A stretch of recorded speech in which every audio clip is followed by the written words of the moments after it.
Hi, this is Raf from Gizmothon.com, and today we are here to unbox and have a quick look at the iPhone 6s. We have the silver colored 64GB variant here. Right now, the 16GB variant is priced at 46,000 rupees and it goes all the way up to 71,000 rupees for the 128GB variant. First in the box is the phone itself. I have the silver version, which is white on the front. Next, we have the SIM tray ejector tool, a one-page simple iPhone user guide, some other documentation, and the Apple stickers. Next, we have the charger. It is a 5.1 volt 2.1 amp charger. We have the Apple earpods. These are not of great quality. Apple should consider changing these now that they own Beats Audio. Next in the box is the lightning cable, which is reversible, and I've heard a lot of people complaining that it breaks off very easily. In terms of the design, it looks nearly identical to the iPhone 6, but it's not. It is slightly thicker, taller, and wider. So all the iPhone cases might not fit this device properly. On the front, we have a 4.7-inch IPS LCD display with a resolution of 750 by 1334 pixels, which is 326 pixels per inch. So the text should be clear and crisp.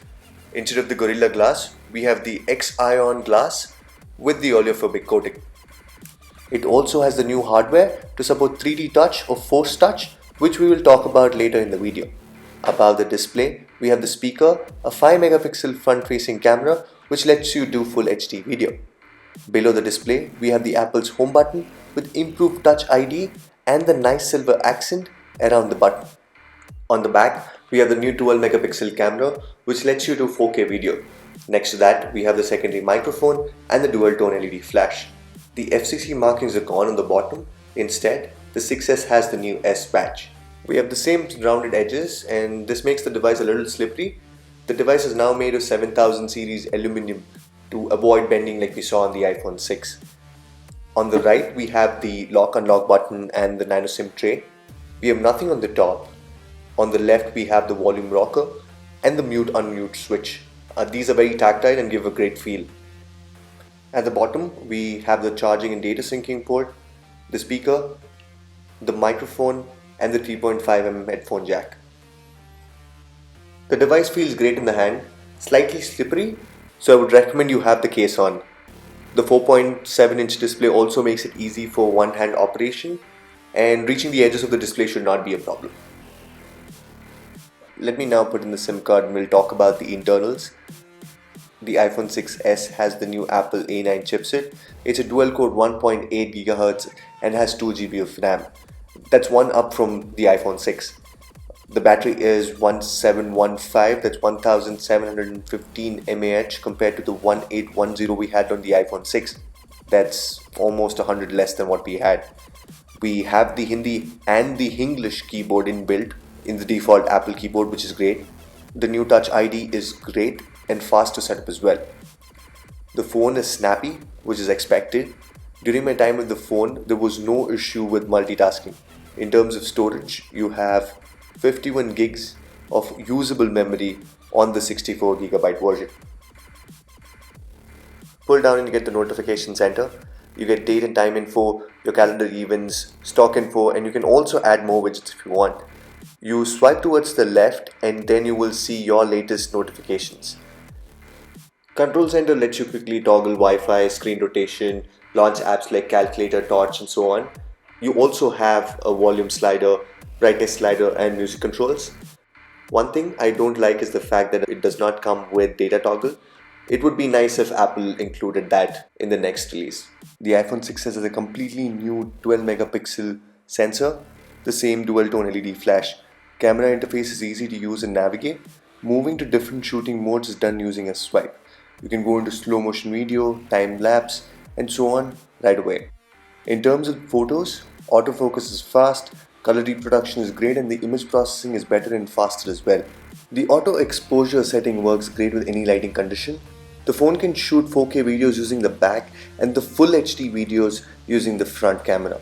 The iPhone 6s does not have optical image stabilization. Not entirely sure why Apple would do that considering it has the same internals as the 6s Plus.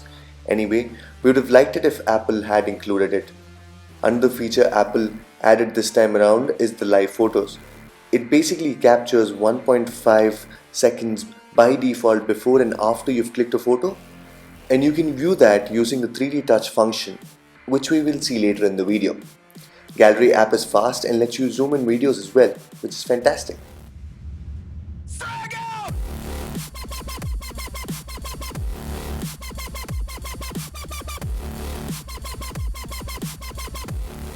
The dialer UI is clean and sleek with those rounded buttons.